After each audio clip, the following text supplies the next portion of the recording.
겸손만 붙들면 위기를 통과합니다. 겸손만 붙들면 위기를 통과합니다라는 제목으로 하나님 말씀 증거하도록 하겠습니다. 인생 살다 보면은 뭐 어려움도 오고 고난도 오고 뭐 그런 게 옵니다. 피부로 느낍니다. 근데 그 고난이라는 건 뭐냐면은 현상으로 나타날 때는 하나됨이 깨지는 형태로 나타납니다. 하나됨이 왜 깨지느냐? 이게 복합적인 건데요. 사람이 그렇잖아요. 뭐 안 될 조짐만 보여도 이게 흩어지잖아요. 사람들이 참 그 예민합니다. 그죠? 이게 그렇게 의리가 있는 게 아니라는 거예요. 그래서 좀 어려움 당해 보면은 이제 어중이 떠중이부터 사라져요. 그래서 느낌이 하나됨이 깨지는구나 이렇게 느낀다는 것입니다. 그래서 생명의 공동체 아니면은 금방 하루아침에 무너지는 거예요. 그런 것을 느끼거든요. 근데 반대로 또 잘 될 것 같으면 거짓들도 다 모여 있어요. 누가 진짜인지도 모르죠. 이게 하나같이 보인다고요. 그래서 사실은 어려움과 고난이 쉬운 게 아니죠. 이럴 때 이걸 어려움이라고 하면은 이게 잠깐 분석한다고 되는 거 아닙니다. 겸손을 견지하면, 겸손만 붙들면은 이런 위기를 통과할 수 있다라는 것입니다. 오늘 이게 빌립보 교회 얘기인데 1절, 2절 보니까 뭐 권면이나 위로나 교제나 긍휼이나 자비가 있거든. 말은 이제 고상하게 얘기를 했지만 어려움과 아픔, 고난이 온다 할지라도 뭐 서로 권면하고 위로하고 교제하라 이런 얘기거든요. 근데 그때 해결책, 솔루션이 뭐냐? 다툼과 허영을 하면 절대 풀리지 않는다는 거예요. 다툼으로 뭐 누구 잘못이야, 또 헛된 영광으로 허영으로 하면 이게 풀리지 않고 핵심은 이겁니다. 겸손한 마음으로. 겸손한 마음 품으면 뭐 어떤 난관과 위기도 그 시간 지나가면 다 풀리게 된다는 것입니다. 이 지혜 얻어야 돼요. 겸손한 마음. 겸손이라는 거는 낮추는 거다 그렇게만 말할 수 없고요. 낮추는 게 아니고 정직하게 자기 자신을 보는 겁니다. 뭐 낮출 것도 없어요. 우리는 이미 낮은 존재니까. 겸손하게 자기 자신을 보는 게 겸손입니다. 그러니까 하나님 시각으로 나를 바라보면 죄인이고 병자잖아요. 뭐 잘난 게 있겠어요. 그죠? 죄인과 병자의 시각으로 바라보면 자기를 정확히 보는 거죠. 가면 벗고 보면은 그게 겸손이 된다는 것입니다. 겸손에 집중하면 모든 걸 이길 수 있다는 것입니다. 그 겸손이란 게 뭐냐라고 하면은 오늘 본문을 보니까 자기 사명에 집중하는 것입니다. 그 4절이 핵심인데 각각 자기를 돌볼 뿐더러 남이 보이지 않는다는 것입니다. 내가 죄인이고 내가 병자인데 뭐 남의 것이 보이겠어요? 또 자기가 죄인인지 모르고 병자인지 모르니까 잠깐 남의 일 간섭하고 그러는 거죠. 자기 코가 석자인데 남의 일 자꾸만 쳐다보는 사람들이 있죠. 정말 그 이상한 사람이에요. 자기가 얼마나 심각한 상황인지를 모르기 때문에 그렇다는 것입니다. 1차적으로 겸손은 각각 자기 일을 돌볼 뿐더러. 성경에서 제일 웃기는 인생이 그거죠. 왼편에 그 못 박힌 강도. 자기도 십자가 못 박혀 있으면서 무슨 예수님을 조롱하고 있어요. 지처지가 어떤지도 모르고. 그렇다는 것입니다. 그러니까 왼편 강도 같은 모습. 자기 살려달라 그래야 되고 구원해달라 그래도 될까 말까 할 인생인데 남 조롱할 시간이 아니잖아요. 그러니까 겸손은 그거라는 거예요. 자기 모습을 보는 거예요. 내가 십자가에 달렸구나. 죽을 존재구나. 그걸 바라보면은 행동 나오는 거죠. 지금 미국 대학 총장님 가운데 가장 주목받는 총장님이 그 텍사스 대학, 텍사스 남쪽에 부유한 그 주가 있죠. 주도가 오스틴인데 그 University of Texas at Austin, 그냥 약자로는 UT 오스틴이라고 보통 많이 합니다. 우리 교회도 어떤 자녀들 뭐 다니는 분 있는 것 같은데 좋은 학교입니다. 여기 총장이세요. 윌리엄 맥레이븐이라는 총장님이신데 그 이력이 특이합니다. 미국 해병대 특전사령관 출신이에요. 그러니까 이분이 미국 사람들이 되게 유명한 사람이에요. 그 이라크에서 후세인 생포한 사람이에요. 후세인 생포한 거 보셨죠? 이렇게 굴에 있는 거 꺼내는 거. 이 부대에서 했고 2003년이고 2011년에는 오사마 빈 라덴 그 사살했죠. 그거를 갖다가 넵튠 스피어 작전이라 그러는데 그거 주도한 사람입니다. 그러니까 미국에서는 되게 알려진 사람이에요. 윌리엄 맥레이븐 장군이라 그러면. 이분이 이 학교 출신이거든요. 그래서 2015년이니까 3년 전에 여기 총장으로 오셨습니다. 그리고 정말 그 특전사령관 같은 모습으로 막 대학생들 정신을 깨우고 막 그래요. 그래서 요즘 굉장히 많이 주목받고 뭐 유튜브 같은 데도 보면은 이 맥레이븐 뭐 졸업 연설 같은 것들이 막 떠 있고 굉장히 그 스티브 잡스 연설만큼이나 이게 주목받고 있는 그런 내용입니다. 근데 이분이 했던 그 연설 가운데 네이비실이라 그러죠. 미국 해병대 그 훈련할 때 보면은 첫 번째가 뭐냐면 make your bed. 침대부터 정리하라. 이게 1차라는 거예요. 저도 꽤 의미가 있다고 생각합니다. 깨자마자 해병대가 제일 먼저 하는 일이 뭐예요? 침대부터 정리하는 거래요. 철저히 검열하고 담요에 각이 서고 그다음에 코라라 그러죠. 이렇게 25센트짜리 동전 떨어뜨려서 10cm가 튀어야 된대요. 팽팽해야 되죠. 이렇게 쭈글쭈글하면 안 튀잖아요. 그러니까 팽팽하게 잡아당겨 가지고 떨어뜨리면 10cm가 탁 튀게. 예, 그러니까 침대 그 정리부터 이게 깨자마자 첫 번째 임무 완성이라는 거예요. 자기에게 주어진 임무를 완성하는 사람이 일이 된다는 거예요. 그러니까 깨자마자 임무 하나를 완성한 거예요. 침대 정리. 그럼 그 다음부터 어떤 임무가 오더라도 임무 완성형의 인생이 된다는 것입니다. 세밀하게 철저하게. 그러면서 이제 에피소드 같이 그런 얘기를 해요. 2003년도에 후세인 그 생포했는데 이제 미국 해병대 나름대로는 호사를 누리게 해줬대요. 뭐 침대도 주고 뭐 담요도 주고 그 사막에서 자기들 누리지 못하는 것 같고 다 잘해줬대요. 뭐 얼마나 믿어야 될지 모르겠지만 그러면서 거기에 비꼬노트로 이렇게 얘기를 해요. 후세인은 침대 정리하지 않더라. 그죠? 침대 정리하지 않더라. 이게 되게 중요한 거거든요. 그러니까 임무 완성이 안 되는 그러니까 정신 썩었다 그런 얘기부터 시작하는 거죠. 그 수사관들이 그런 얘기를 합니다. 이렇게 뭐 여러 사람들 모여 사는데 이렇게 뭐 아파트라든지 연립주택 가서 어느 집이 범인 집인지 안 돼요. 이렇게 보면 제일 더러운 집이래요. 창문을 바라볼 때 제일 더러운 집. 베란다 청소도 안 돼 있고 막 쌓여 있고. 사실은 그 집에 신발 가서 하면 제일 좋은데 그 냉장고 청소 안 된 그 가정주부가 제일 엉터리예요. 막 속에서부터 썩고 있고 3년 전에 넣은 고기가 아직도 있고 뭐 이런 거. 그죠? 애들이 그래서 정신 나간 거야. 애들이 그거 먹고 그런 일이 벌어져. 청소부터. 일본 선교 3월달에 떠나게 되는데 일본 가가지고 그 팀장 중에 이런 팀장을 세워야 돼요. 청소 담당 부서 이게 반드시 있어야 됩니다. 우리는 그 끝나고 난 다음에 한꺼번에 청소한다 그러는데 일본 사람은 그 개념이 없는 것 같아요. 아침에 깨가지고 청소 상태 된 거 보고 수준을 보는 거예요. 이 팀의 수준이 어떻다. 그리고 참 그걸 못 견뎌해요.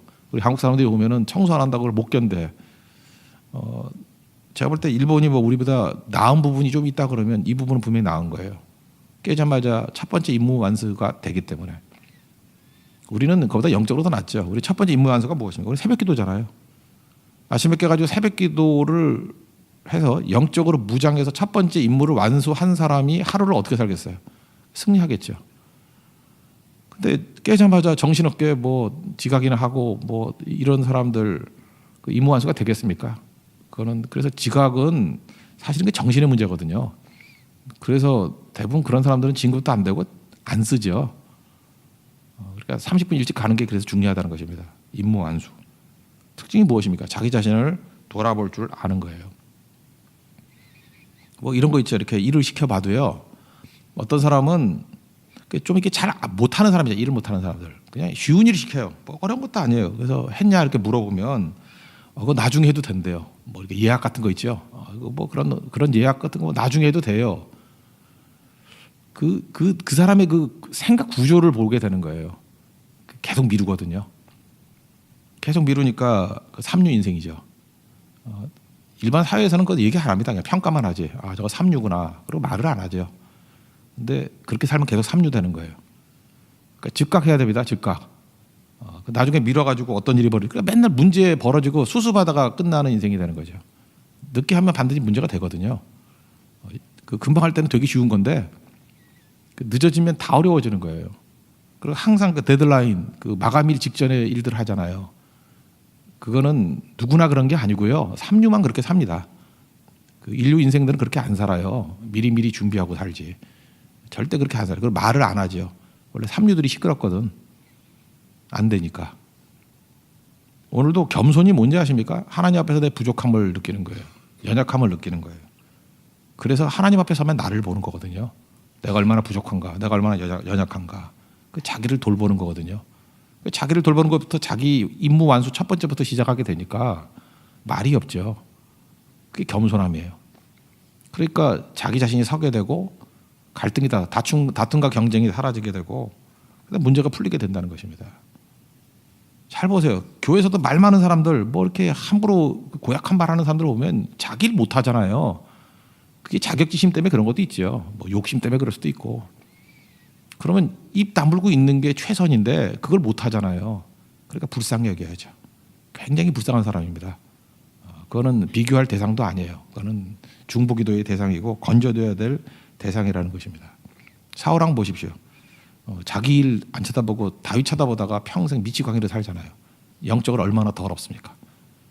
하나님 앞에서 회개가 없잖아요. 하나님 앞에서 내가 어떻게 살아야 되는지 그게 없잖아요.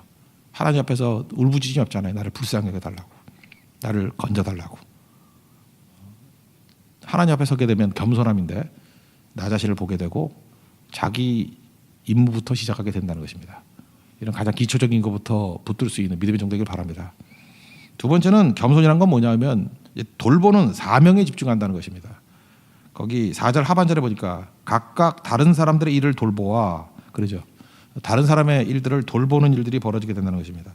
그런데 왜 다른 사람의 일들을 돌보지 못할까? 이유가 뭘까요? 초조해서 그래요.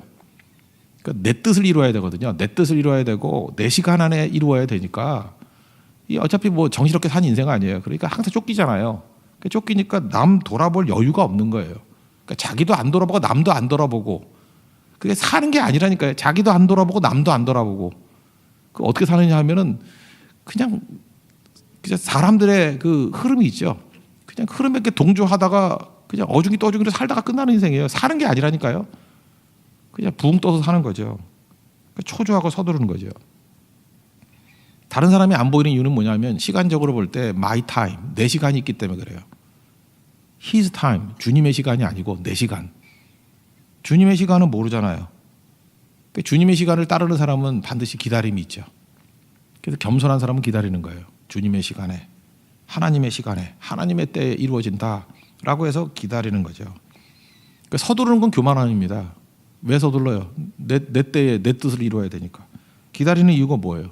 하나님의 때, 하나님의 뜻을 이루기 때문에 기다릴 수 있는 거죠. 그리고 좀 이렇게 말하는 게 어폐가 있지만 하나님의 뜻도 엄밀히 말해서 남의 뜻 아니에요. 좀 말이 그런가요?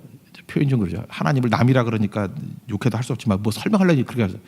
하나님의 뜻도 어차피 나로 볼 땐 남의 뜻이잖아요. 남의 뜻 이루는데 뭐 그렇게 초조할 거 있어요? 하나님이 하나님의 능력으로 하나님의 때 하나님이 이루실 건데. 그죠? 그래서 초조와 여유가 있는 거예요. 언제나 초조하고 서두르는 이유는 내 거니까 그래요. 내 거니까. 내 뜻을 내 시간에 이루어야 되기 때문에. 그거 버리면은 여유가 있습니다. 그리고 하나님께 맡기는 거죠. 사명이 뭔가요? 사명. 미션이라는 거는 뭐 제가 옛날에 3가지로 얘기를 많이 했는데 더 가진 게 사명이에요. 뭐든지 더 가진 거. 그러니까 축복이 사명이다 이렇게 말할 수 있죠. 뭐 돈을 더 가지면 돈이 평균보다 더 많아. 그럼 그 사명이에요. 돈 갖고 일해야 돼요. 평균보다 많으면 그 분명히 사명이에요. 왜 내가 돈이 평균보다 많을까? 이걸로 일하라는 뜻이야. 지식도 마찬가지예요. 아무리 봐도 내가 평균보다는 지식이 많은 것 같아. 그리고 그 어떤 특정 분야에 내가 지식이 많은 것 같아. 그러면 그걸로 반드시 일해야 돼요. 그게 사명이에요. 그걸로 섬겨야 된다고. 지식 갖고 섬겨야 되고. 건강해요. 이상하게 남들보다 더 건강해. 막 애도 막 30분 안에 낳고 막 그래. 그죠? 막 그래. 뭐 어쩌다가 이렇게 잘못해서 유산했는데 뭐 그 다음날 또 뛰어다니고. 어떤 이모 집사님 얘기해요. 하여튼 너무너무 건강한 거야. 그럼 이 사람은 건강 가지고 일해야 돼요. 그건 분명히 사명이에요. 뭐 그런 사람 별로 없지만 뭐 특별하게 이렇게 지나가는데 너무 멋있는 남자들 있죠. 뭐 이렇게 연예인급으로 생긴 사람. 그런 사람 안 내보고 뭐 이렇게 얼굴로 해야 돼 일을. 기분 좋은 일. 교회가 지금 우리 힘든 이유가 뭐냐면 안 돼, 봐선 안 될 이상하게 생긴 애들이 잠깐 서가지고 주번 안아주니까 안 오잖아요. 그죠? 농담이에요. 그런 형제들도 있다고 그러던데 아닌데. 그래서 이게 더 가진 게 있다고요. 그러면 그거 갖고 일하면은 사명으로 진짜 쉬워지는 거죠. 그러니까 쉽게 되는 거예요. 그거는 아픔이 사명이에요. 두 번째 아픔. 이렇게 아픈 경험한 점이 있잖아요. 재수했던 점. 저는 재수를 했었기 때문에 그 시험 볼 때마다 좀 불려가가지고 그 후배들에게 격려하는 거 제가 전 담당이었어요. 재수 이렇게 하라 뭐 이런 식으로. 그죠? 그런 것들 아픔. 뭐 암투병했던 분들 목사의 위로보다 암투병에서 완쾌된 분의 위로가 훨씬 커요. 아픔이 사명이다. 그래서 운디드 힐러 그러잖아요. 상처 입은 치유자. 세 번째는 보이는 게 사명이에요. 다 보이는 게 아니에요. 어떤 사람은 이렇게 오면은 뭐 기도 안 하는 게 보여. 그리고 기도가 사명이고요. 그 가난한 사람만 보여. 이렇게 오면은 가난한 사람만 보여. 가난한 사람 돕는 게 그게 사명이고요. 우리 얼마 전에 소천하셨던 한상현 집사님 같은 거 이렇게 침상에 누워 있고 병자들 있잖아요. 그 병자들에 대한 안타까운 마음이 우리 다 있지요. 왜 없겠어요. 근데 그게 극도로 심한 분들이 있어요. 병자에 대한 안타까운 마음이 너무너무 큰 분들이 있어요. 그런 분들이 가서 기도해주고 돌봐주는 거예요. 그것도 사명이에요. 제가 지금 덤텅이 씌운다 그런 뜻이 아니고요. 그게 이상하게 보여요. 장애인만 보면은 가슴 아파하는 분들이 있어요. 그게 사명이에요. 우리는 성도들이 많은 사람들이 지금 그 선교에 대해서 그리스도를 모르는 사람들에 대해서 아픔이 있잖아요. 그냥 갔다 온다 아픔. 제주도에 대해서 저는 제주 선교 4차부터 너무너무 잘 될 거라고 생각되는 이유가 뭐냐 하면은 그냥 가는 게 아니라 이번에 간증 한번 들어보세요. 그리고 개인적인 간증도 제가 들어보면은 제주도의 아픔을 봤어요. 그리고 아프게 느끼는 분들이 있어요. 그럼 된 거예요. 아플 때부터 기적이 나타난다니까요. 스프랑거니저마이 불쌍기거든요. 이게 사명이에요. 잘 보세요. 겸손하게 하나님 앞에 서 있으면은 사명자가 돼가지고 이 모든 것들이 보이기 시작하지 않습니까? 그래서 일어서게 되는 거죠. 우리 3월달에 일본 선교 떠나게 되는데 그래서 일본 얘기 하나 해드릴게요. 일본의 아버지와 아들 얘기인데 그 아버지가 그 채소 농사 해가지고 이제 도시에 갖다 팔라 그러는데 아들하고 같이 팔라 그러는데 그 아침에 일찍 가야지 채소는 싱싱할 때 팔 때 비싸게 받잖아요. 그래서 아들은 빨리빨리 가자고. 그런데 아버지는 또 느긋하게 하는 거예요, 그죠? 뭐 이렇게 가족끼리 인사도 하고 아들이 막 속 타는 거죠. 조금 가다가 큰 집을 지나가게 되는데 야, 큰 집 들려가지고 큰 아버지한테 인사하고 가자. 아니 늦었다니까요. 그런데 아버지에게 돈도 중요하지만 야, 그 형님 만났는데 인사하고 가야지. 또 조금 가다 보니까 경치가 너무 좋더래요. 야, 이렇게 경치 좋은데 잠깐 둘러보고 가자. 그 아버지 이러다가 이거 어떡하려 그래요, 그죠? 그 이런 경치는 아무 때나 보는 거 아니야. 이 타이밍에만 보는 거지. 그죠? 또 온다고 또 보는 게 아니야. 또 좀 지나가다 보니까 소가 또 수렁에 빠져 있더래. 그 또 건져주고 가느라고 또 소가 또 쉽게 빠지나요, 무거워서. 그죠? 소가 또 사람 말귀 못 알아듣잖아. 그래서 한 시간 걸렸대요. 그랬더니 이거 이제 다 끝났다고. 그래서 아버지하고 이제 다시는 안 하겠다고. 이러니까 우리가 가난한 사람 되는 거지. 그리고 저 건너편에 도시를 바라보니까 뭐 비가 내리고 천둥이 치는 것 같이 보이더라는 거예요. 나중에 알고 봤더니 그 도시 이름이 히로시마예요. 원자폭탄 떨어진 거래요. 그러니까 아들 타이밍대로 갔으면 아들의 마이 타임으로 갔으면은 죽었죠. 근데 아버지의 그러니까 뭐 하나님을 믿는 사람이라면 히스 타임을 믿고 간 사람은 산 거죠. 지금 죽고 살았다 그 얘기하는 거 아닌 거 아시겠죠? 하나님께서 때가 될 때까지 우리를 사용하시는 거예요. 뭐 오래 살고 짧게 살고의 문제가 아니고. 근데 주님의 시간에 사명 가지고 살면 사명자는 죽지 않아요. 사명 이룰 때까지. 잊지 말라고요. 그래서 마이 타임으로 사는 건 불쌍한 인생이고 히스 타임으로 사는 인생이 능력 있는 인생이라는 거예요. 그 선한 사마리아 비유도 보세요. 제사장이나 레위인이나 그 뭐 강도 만난 사람 마이 타임이라 그러면 제사장도 뭐 예배드리러 가야 된다, 뭐 레위인도 성기로 가야 된다, 뭐 다 나름대로 마이 타임 없겠어요? 뭐 사마리아 사람만 한가했나? 그 사람도 뭐 이렇게 보면 꽤 뭐 사업도 하는 것 같이 보이지 않습니까? 근데 불쌍하니까 머물러서 도와주잖아요. 서두르지 않죠. 우리 인생 가운데도 머무름이 있어야 돼요. 이렇게 가다가 이거는 머물러도 된다. 우리는 계획대로 사는 피도 눈물도 없는 인생이 아니에요. 이건 머물러야 되는 거다. 머무르잖아요. 그게 귀한 능력이 되는 거죠. 머무를 수 있다는 건 뭐예요? 주도권이 내게 있는 게 아니라 하나님께 있습니다. 우리 인생이요 너무 자기 계획대로 사는 사람 잘 사는 거 아닙니다. 여러분이 자기 자신의 주인이기 때문에 그래요. 내 주도권이 내게 있기 때문에. 주도권은 하나님께 있어요. 하나님께 있어서 우리는 성실하게 살고 열심히 살아야 되겠지만 우리 길을 이끌어 가시는 걸 주님이 이끌어 가시는 거예요. 빨리 가고 싶지만 하나님께서 또 늦게 가게 만들 때도 있고요. 또 늦게 가고 싶지만 빨리 서두르게 만들 때도 있어요. 하나님이 이끌어 가시는 거죠. 그게 겸손이에요. 내 길을 인도하시는 분이 주님이십니다. 그러면 주님께서 이렇게 높여주신대요. 잠깐 낮추면은. 겸손은 낮아지는 거 아닙니까? 부력의 원리하고 똑같은 거죠. 베드로 전서 5장에 보니까 5절 서로 겸손으로 허리를 동이라. 발 씻는 그런 모습을 좀 말하죠. 수건 동이듯이 겸손으로 허리 동이라. 그리고 교만한 자를 대적하지만 겸손한 자에게 은혜 주신다. 우리 은혜 받아야 되잖아요. 그리고 그렇게 얘기해요. 하나님의 손을 해서 겸손하라. 때가 되면 너희를 높이신다. 여기 때는 뭐예요? 마이 타임이 아니고 in his time. 주님의 때에 우리를 높이시리라. 이거 믿는 거예요. 뭐 세상에서 말하는 높아지는 것도 아니고 그러니까 하나님의 타이밍이 최적의 타이밍이라는 것입니다. 그 창세기 주석하시는 분 가운데 뭐 이런 얘기도 들어봤어요. 그 요셉을 이제 그 뭐 마지막 고난이 많았지만 그 감옥에 있는 고난이 있잖아요. 근데 그 술 맡은 관원이 뭐 나가자마자 도와준다 그랬는데 2년 동안 잊어버리죠. 근데 2년 동안 잊어버렸기 때문에 이게 복이 됐다라는 거예요. 그 왜 그러냐면 당시에 뭐 투투모스 2세라나 뭐 읽어 보니까 뭐 그때 애굽 왕조래요. 뭐 그때 왕조가 있는데 뭐 그때의 그 고고학 자료를 보니까 이집트에도 공직에 오르는 나이가 30세래요. 최소 나이가.